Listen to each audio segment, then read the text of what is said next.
Picture this. It's a quiet morning in rural Nova Scotia when suddenly, the Royal Canadian Mounted Police storm a remote property. They're not just conducting a routine search, they're hunting for answers in one of Canada's most baffling missing children cases. The names they're investigating? Lily and Jack Sullivan. Two innocent children who didn't just disappear, they vanished as if they never existed at all. But here's what will shock you. The RCMP didn't start looking for new suspects because they found evidence. They started looking because they realized everything they'd been told was a lie. And that lie began with a single, devastating question.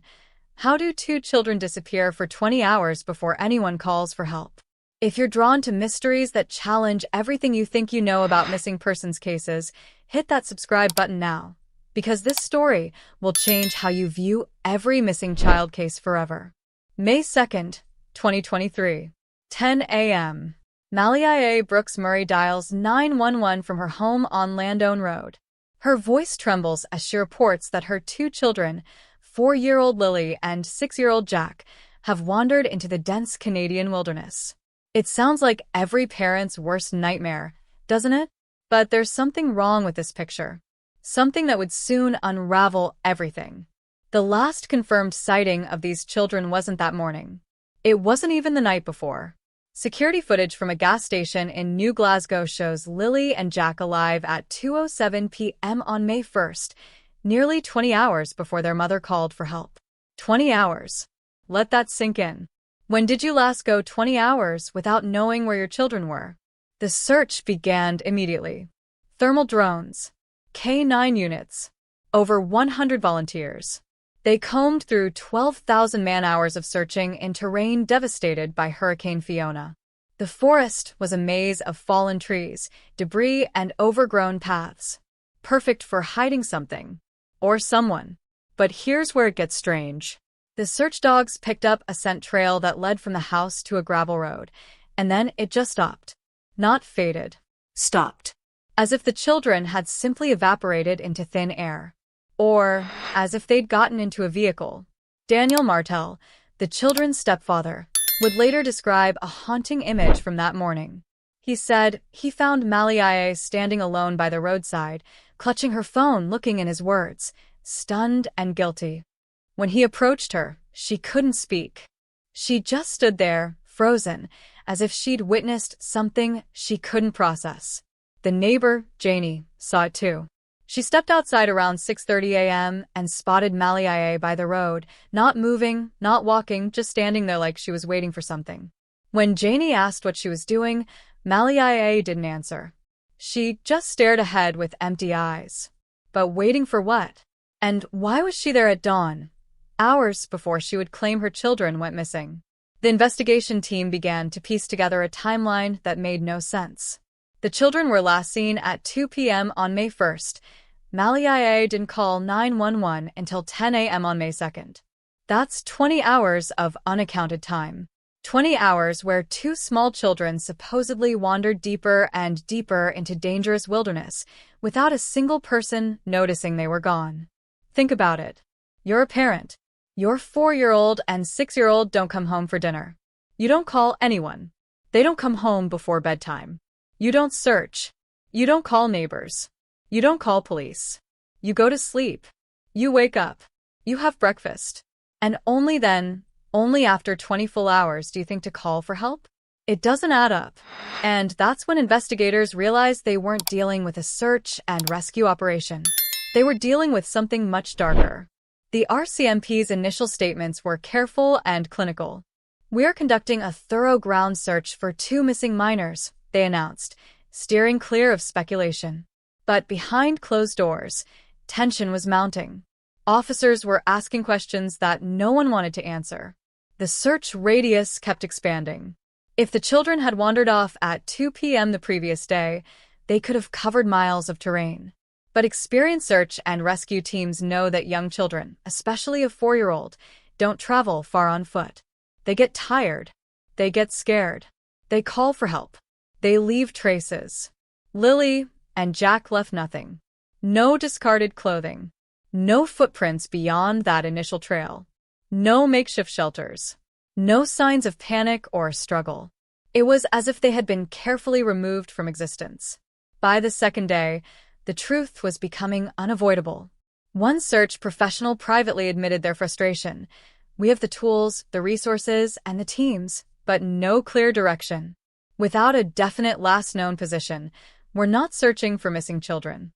We're searching for ghosts." The weather remained stable, but the searchers did not. Fatigue set in. Tempers flared. Volunteers began questioning whether they were even searching based on accurate information. The carefully constructed narrative of 2 children wandering into the woods was crumbling under the weight of its own impossibility. And then came the question that changed everything.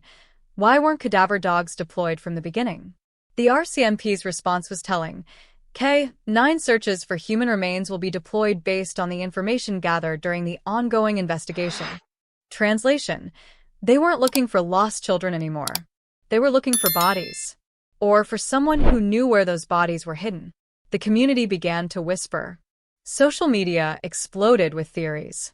The longer the RCMP held back details, the louder the speculation grew. This wasn't just about missing children anymore. This was about a truth so dark that even seasoned investigators were afraid to speak it aloud. But the most chilling realization was yet to come. As the search teams meticulously combed every inch of that forest, as they witnessed the desperation in volunteers' eyes, as they followed every lead to nowhere, they began to confront a terrifying possibility. Maybe they had been searching in the wrong place all along. Because if Lily and Jack Sullivan didn't walk into those woods, if they didn't disappear on their own, then someone knew exactly where they were. Someone who had been watching the search efforts with the cold calculation of a person who had nothing to fear from searchers looking in all the wrong places. The 20-hour void wasn't just a gap in time. It was a carefully constructed lie. And somewhere in that lie, 2 innocent children had vanished without a trace. But who knew the truth? And what were they willing to do to keep it buried? If you're someone who believes children deserve justice, who thinks the truth matters more than protecting lies, then you need to subscribe right now. Because if you won't stand up for missing children by hitting that subscribe button, then honestly, what will you stand up for? And if you're not going to subscribe, at least have the courage to tell us why in the comments. The house on Landone Road held secrets that ran deeper than anyone could have imagined. To understand what happened to Lily and Jack Sullivan, you have to understand the fractured world they lived in, a world where love and fear existed side by side, where protection and control became impossible to distinguish. Don't forget to subscribe if you want to see how this twisted family dynamic led to one of Canada's most disturbing missing persons cases. Malia Brooks Murray was just in her late 20s when her children disappeared, but she carried the weight of someone much older. Described by family as gentle and soft-spoken, she was also deeply troubled. Those closest to her spoke of ongoing struggles with post-traumatic stress and postpartum depression. She would disappear into her room for hours, spiraling into silence when the world became too much to bear.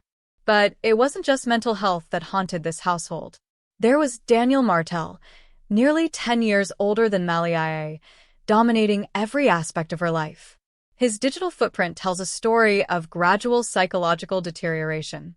Early social media posts showed a seemingly devoted partner and stepfather. Photos of family hikes, backyard birthday parties, moments frozen in pixels that looked almost normal. But in the months leading up to May 2nd, something changed. Daniel's posts became darker, more erratic. Long, rambling status updates accused unnamed people of betrayal. A week before the children vanished, he wrote, "You can't save someone who's already decided to burn the house down." Another message read, "Lies catch up, and when they do, no one's going to protect you." Friends saw these posts and ignored them. Now, in hindsight, they read like warnings or threats. The Department of Community Services had been watching this family long before the world knew their names. While official records remained sealed, it's publicly known that concerns had been raised about living conditions, inconsistent school attendance, and what was diplomatically termed a domestic disturbance incident. Just 2 weeks before Lily and Jack disappeared, Child Protective Services had conducted a visit to the Landone Road house. No children were removed, but oversight was intensified. The family was being watched. The question is, by whom? And for what? Family members paint a picture of psychological control that bordered on captivity. One of Malia's cousins would later reveal, he was controlling. He tracked her phone, always knew where she was. She was scared of him, even if she didn't say it directly. Another relative recalled overhearing Malia whisper that she wanted out but didn't know how to leave without losing everything. Everything included her children. And in a household where fear ruled, where every move was monitored, where escape seemed impossible, desperate people sometimes make desperate choices. The last confirmed sighting of the children alive becomes even more significant when you understand this context. That surveillance footage from the gas station in New Glasgow on May 1st at 2:07 p.m. shows what appeared to be a normal family outing. Daniel, Malia, Jack, and Lily together. Nothing seemed unusual, just a family traveling. But that normalcy was an illusion. Because what happened in the 20 hours after that footage was captured would shatter this family forever. Daniel's version of events is both detailed and disturbing.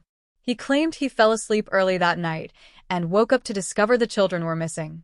He said he found Malia standing by the roadside, looking stunned and guilty, clutching her phone and refusing to answer his questions.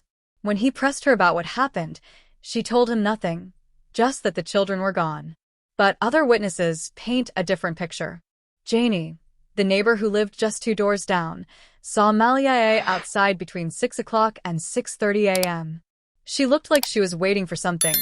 Janie later told police. When I asked her what she was doing, she just froze.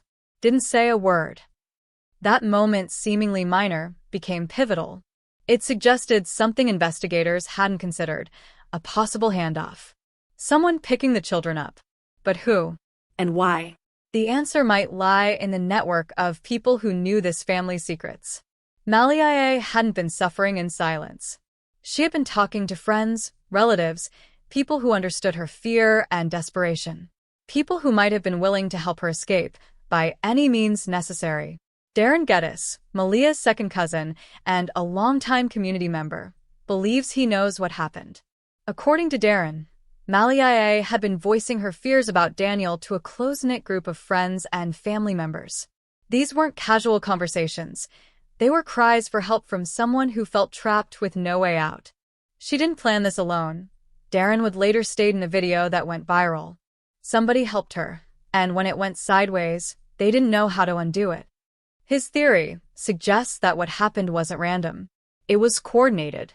A group of people, mostly young women connected by community and family ties, had decided to take matters into their own hands. They believed they were rescuing Malia and her children from a dangerous situation. But rescue operations, even well-intentioned ones, can become something much darker when they're planned in secret, executed in desperation, and covered up by fear. The digital evidence tells its own story. Phone logs, message threads, location data. All of it was dissected by forensic analysts to build a timeline of those crucial hours. While authorities refused to release their findings, one thing became clear. The void between May 1st and May 2nd wasn't empty. It was crowded with secrets, lies, and decisions that would haunt everyone involved.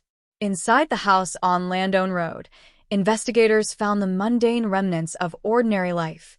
Dishes in the sink, a laundry basket, 2 empty juice boxes on the floor.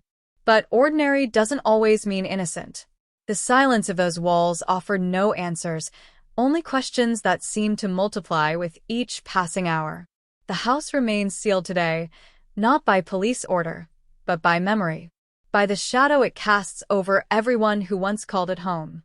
Because in that silence, the story grows darker. The only people who know what truly happened during those 20 hours aren't talking. Not yet. But as the investigation deepened, as family members turned against each other, as secrets began to surface, one thing became clear. This wasn't just about 2 missing children. This was about a family so fractured, so consumed by fear and control, that someone decided the only solution was to make 2 innocent children disappear. The question wasn't just where Lily and Jack had gone. It was who had helped them disappear and why they thought it was the only way to save them. But rescue missions, even those born from love, can become prisons of their own. And sometimes, the people trying to save you are the ones who end up destroying everything you hold dear. But first, if you believe children's lives matter, if you think the truth deserves to be heard, then prove it.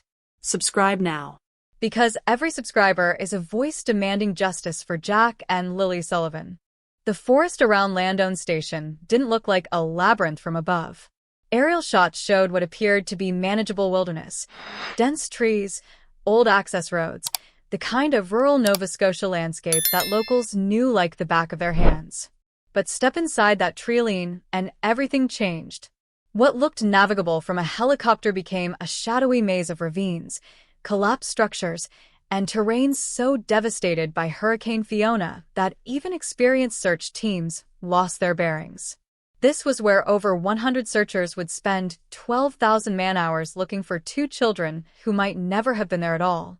If you're fascinated by how investigations can be derailed by focusing on the wrong evidence, make sure you're subscribed, because this search operation reveals how even the most professional teams can be manipulated by a well-constructed lie.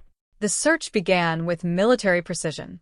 Type 2 and Type 3 search grids were established, dividing the terrain into manageable squares. Every section was assigned to dedicated teams. Trees were marked with bright tape to prevent overlapping coverage.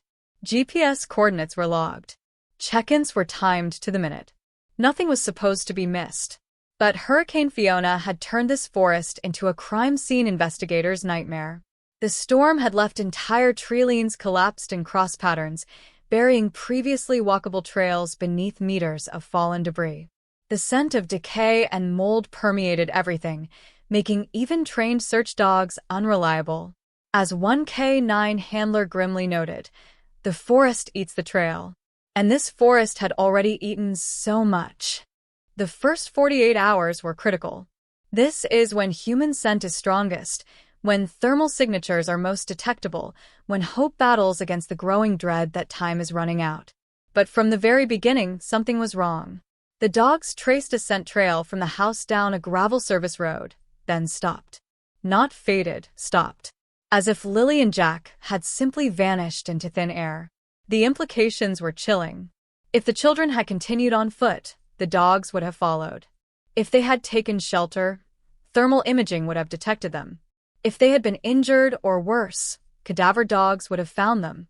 The abrupt end of the scent trail suggested only one possibility: they had gotten into a vehicle. But here's what made investigators' blood run cold. No tire marks were found. No cameras faced that stretch of road. If someone had picked up these children, it was surgical in its precision. Professional. Planned. Infrared drones flew overhead in alternating shifts, their operators hoping that residual body heat would reveal where 2 small children might have taken shelter. But the thick forest canopy diffused heat signatures, making them indistinguishable from small animals. Every warm spot had to be investigated on foot. Raccoons, foxes, deer, even nesting birds, all generated false leads that wasted precious hours. The terrain itself seemed designed to hide secrets.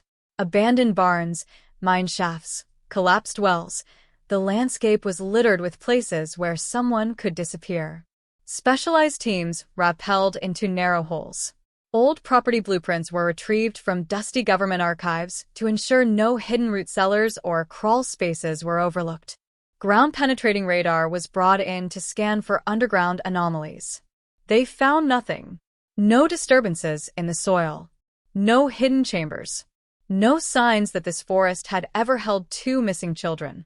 The volunteers arrived with good intentions and bright safety vests, but their very presence became a problem. Some strayed from assigned grids. Others inadvertently contaminated areas that should have been preserved for forensic analysis.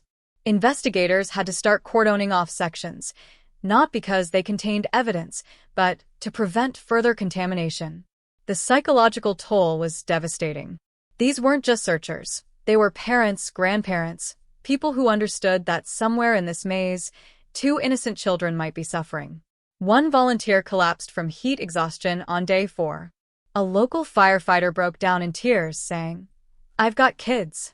Every time I shout their names into the trees, I picture them not answering." Professional counselors were brought in to help with the emotional trauma. Even seasoned search and rescue veterans admitted this case was different. Harder. More hopeless than most disasters they'd encountered. By day 8, search leaders faced an impossible decision. They could continue the ground search, knowing that every hour diminished the chances of finding the children alive. Or they could admit what everyone was starting to suspect. Lily and Jack Sullivan weren't in that forest. They never had been. The decision to suspend active searching wasn't framed as a failure. It was called a strategic reassessment. But to those who had given their time, their sweat, their hope, it felt like giving up. The RCMP issued a carefully worded statement about continuing to follow all leads while pivoting toward investigative avenues. Translation: they no longer believed this was a search and rescue operation. This was a criminal investigation. But the question that haunted every searcher was devastating. Had they wasted their time? Had they unknowingly trampled evidence while looking for children who were never there? Had they been manipulated into searching in the wrong place while the real crime scene lay somewhere else entirely? One anonymous official would later admit, "We couldn't say it publicly, but by day 3, we knew this wasn't a typical missing children case. The evidence, or lack of it, was telling us a different story. The story it told was one of careful planning, precise execution, and deliberate misdirection. Someone had wanted that forest searched. Someone had counted on 12,000 man-hours being wasted on terrain that would yield nothing. Someone had used the natural human instinct to help lost children as a weapon against the very people trying to save them." The most haunting question came from veteran search coordinator who spoke off the record. "I've never encountered such a clean disappearance. No clothing, no disturbed vegetation, no evidence of panic or struggle. It's like they were never here." Which makes me wonder, were we looking in the right place, or just where someone wanted us to look? The forest had eaten the trail, just as the K-9 handler predicted. But what if there had never been a trail to begin with? What if the only trace of Lily and Jack Sullivan in those woods was the one their mother had created when she called 911 and pointed searchers toward the one place she knew they'd never find anything? The search operation had been massive, professional, and thorough. It had also been completely useless. Because while over 100 people combed through devastated wilderness, the real answers lay elsewhere. In phone records. In family secrets. In the 20-hour void that no amount of searching could fill. The forest kept its silence. But somewhere, someone knew exactly where 2 missing children had gone. And they were counting on everyone else looking in all the wrong places. If you're feeling angry right now, if you're frustrated by the injustice of it all, then channel that energy into action.